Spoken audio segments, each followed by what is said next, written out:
Sanibona zingane zakwethu, uMthandeni lo, umfana kaManqele. Bafowethu ngokukhulu ukuzithoba phambi kwenu. Ngiyazi bafowethu ukuthi-ke kulezi insuku abantu abaningi balindele ukuthi ngikhulume mhlambe nge-album kaMthandeni ka-SK, okuyi-album eyenze kahle kakhulu ngonyaka ofileyo. Bafowethu ngikhuluma nje sine-multi platinum. Bafowethu hayi i-album ikhona iyeza, sibhizi kumanje nje studio nomfoka Ndlovu, siyapheka zizovela zonke inhlelo ukuthi iphuma nini ngasiphi isikhathi. Kodwa njengamanje angizile ke ngalokho, ngize ngesimo esibhebhethekayo engifisa ukuthi sisinqande, sibukeka siphuma kakhulu esandleni njengomholi, njengomuntu oyi-public figure, njengomuntu oyiqhawe, one-following eningi. Ngiyafisa ukuthi ngiphakame, ngiveze uvo lwami lokushweleza nokuxolisa nokwehlisa imimoya kuwona wonke umuntu waseNingizimu Afrika olandelela izindaba noma izinto ezithinta uMaskandi, ikakhulukazi ke noMthandeni uqobo okuyimina. Bafowethu kunomama wengane yami la, okuvela ukuthi ugejene nesoka lakhe nomkhwenyana wakhe weyinkomo wamalobolo. Bafowethu lesa simo lesiyana sibhlungu kakhulu. Angifise loba buhlungu ukuthi behlele noma ngabe ubani okhona phansi komthunzi welanga, ngoba nonke ningabafowethu, nonke nizingane zakwethu, singabantu kahle kahle singabandawonye. Ukuthi ngoba nje sasilokhu sihlukahlukana ke sagcina singabantu sibaningi sigcwele kumhlaba, kodwa sisuka ndawonye, siyinzalo ka-Adam no-Eva. Bafowethu ngifisa silekelelane, sikhuzaneni ekuthenini singahlekisi kakhulu ngalesa simo, kodwa sizame mhlambe ukusimbambatha, sizame futhi ukusiqoqa, ikakhulukazi abantu besifazane imbokode. Ngiyacela ngingenelele kakhulu abantu besifazane, nganigcina ninamandla, ngicela nilekelele omunye umuntu wesifazane owehlelwe yishwa elimehlelile. Angiyena nakancane umuntu onenhliziyo embi, nomuntu onobubi nonenhloso zobubi.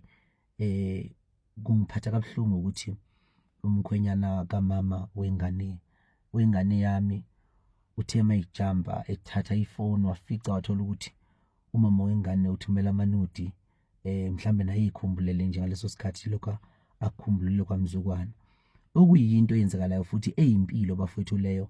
Ngoba nani bafowethu, bodade wethu, bantu besifazane lapha emakhaya, nani niyakwenza wethu umuntu enesoka lakhe lapha uthola ukuthi uthumela amanudi nje kunomuntu nje adlala naye ukuze ahleke nani, kodwa ukuthi anikabanjwa. So ngoba ningakabanjwa ke ngizama ukuthi bafowethu ukugula kwenu kuyafana, nihlukene ngamawodi kuphela esibhedlela. Ngicela ukuthi nilekelele omunye umuntu wesifazane uma nibona izinto ezithile kuhlekiswa ngaye nani, nimlekelele, ngoba leyo nto izolimaza nina futhi ekugcineni iphinde ilimaze nathi, silimazele ubuntu nokuphila kwethu singabantu. Umhlaba ushintshile kakhulu manje. Phambilini bekwaziwa ukuthi uma uganwa wakho umuzi kufanele uthole itshitshi ushele emfuleni uqonywe, bese kuthatha ke itshitshi bese ulenza umakoti. Njengamanje sinemizi esiyibonayo emakhaya, imizi ebifa, nemizi ebisihlekwa, isiyinhlekisa kubantu abangena nembeza, kuthiwa iyafa. Kufike umama wengane efike engene nengane emshadweni, afika uvuse lowo muzi.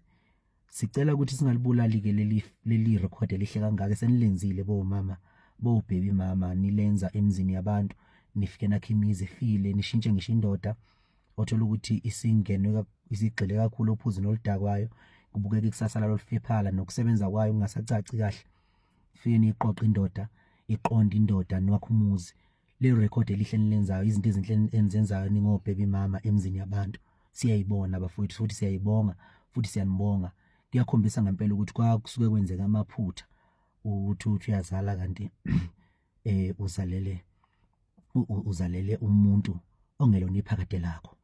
Siyafisa ukuthi linganqamuki lelo record elihle, lingaphazamiseki, lingamosheki, ngoba iminingi imizi emile ngalokho, ngomama beyingane, ngobaby mama. Siyafisa futhi ukuthi ubuntu bande bantwini, sifisa ukuthi kulekelelwane. Bese ngicela futhi nomkhwenyana lo weinkomo ukuthi makwenzekile wadibana nento enjalo okwenzekile noma wakhona ukubonayo kusolayo,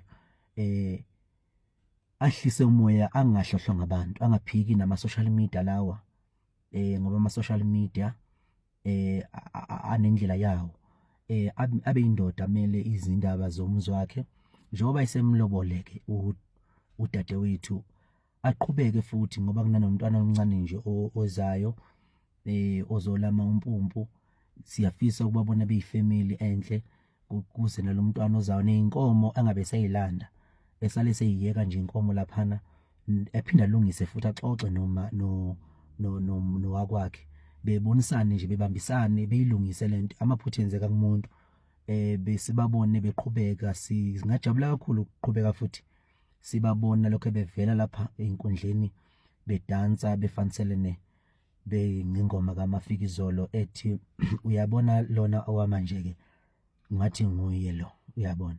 Sibona kuyinto enhle kakhulu lokho, akusandile futhi akwandile. Siyabadinga abantu besilisa abanothando olunjengalolleya nsizwa, abakwazi ukuthatha umuntu wesifazane enomntwana nenye nelinye ijongo, bemnika uthando, beze bekhiphe ney'nkomo bemlobole.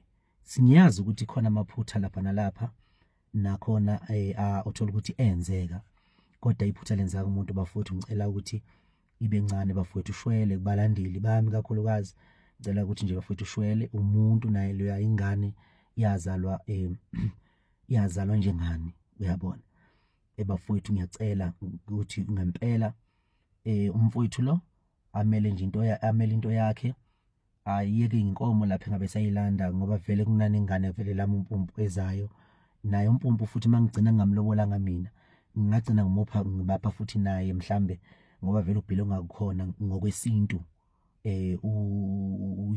Umkhwenyana lo mfokabani lo malobola lo weinkomo egcine enomndeni nefamily, engahlohlwa ngabantu. Abantu bayohlale behleka, abantu bayohlale bejabula, abantu bayohlale benjalo, kodwa nabo baney'nkinga zabo. Ngiyafisa kakhulu bafowethu ukuthi engathithi singaqhubeka sibe nokuhloniphana kuleso sigaba.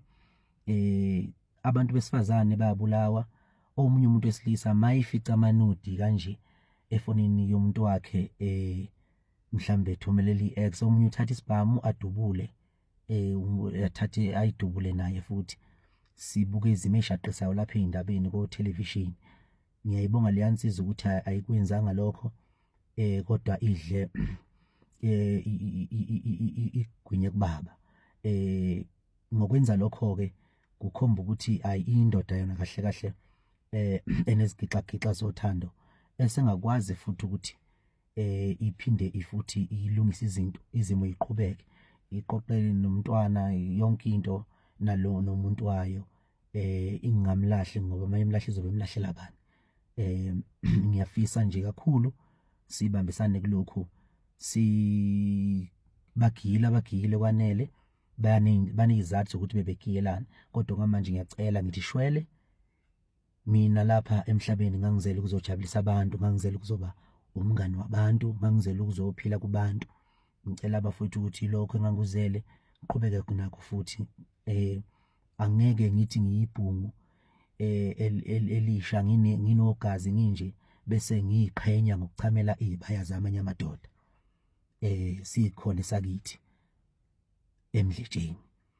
Bafowethu, ihlazo asole sabe ihlazo, nangokuzayo sifunde emaphutheni ethu. Ngiyacela kakhulu bafowethu, anginilawuli futhi ngeke nginishayele umthetho. Ninempilo eniphilayo lapho nezinto enifisayo, kodwa bafowethu nabo bangabantu laba bantu, uyabona. Ngiyacela bafowethu kakhulu ukuthi nilekelelane nami, siwunqande lo mkhuba, sixoxe ngezinye izinto, siqhubeke impilo iye phambili. Sekwanele-ke i-album iyalunga njalo iyeza, isingaphuma noma yinini, ngoba kuyalunga konke, kuyahlawuleka nani kuyahleleka konke.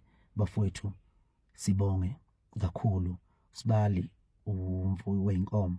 Siyafisa ukubona nomakoti nidansa, ngingoma kaBhuti Mafikizolo.